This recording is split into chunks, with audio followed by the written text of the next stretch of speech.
So whenever a first timer comes here to Venice, one of the first questions they ask inevitably is, whoa, how did they do this? It was not easy, let me tell you.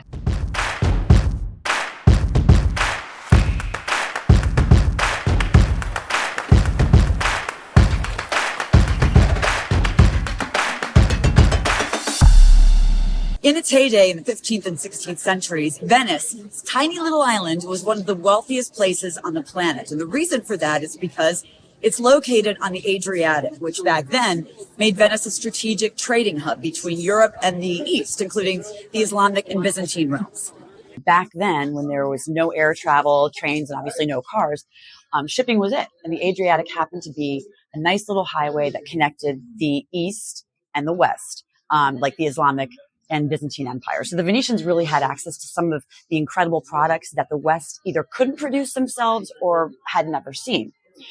But its geographical location was not the only part of its power. The other part was its people. I'd like to say the Venetians are a hardy bunch, but even today they're strong and proud and adventurous.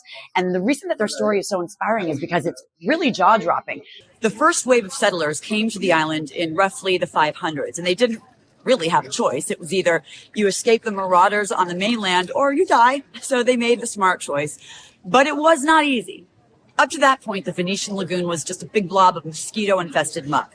But little by little, more and more settlers landed, and by the 1200s, the island was flourishing.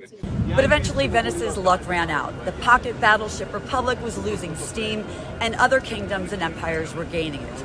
Finally, in the late 1700s, Napoleon came in. He basically put the nail in the Venetian coffin. In fact, if you look right behind me, this is where he lived for a spell. It's now a museum. So from the Napoleonic age on, this area basically bounced back and forth between France and Austria. And that went on for about 100 years until finally it was scooped up by the Kingdom of Italy. Despite it being at the center of a geopolitical tug of war, it really never lost its beauty. And today, thanks to a steady stream of tourists and dollars and innovative ideas, the island is flourishing. For example, a clever engineering project nicknamed Moses now protects the Venetian lagoon. It's basically a wall that comes up and stops the sea from coming in and flooding the lagoon, ending a problem that has plagued this island for centuries. That's the good news. The bad news is that Venice is being overtaken by foreign entities who come in basically and they plop down money. They buy up the restaurants, the bars, the hotels, and they buy up homes.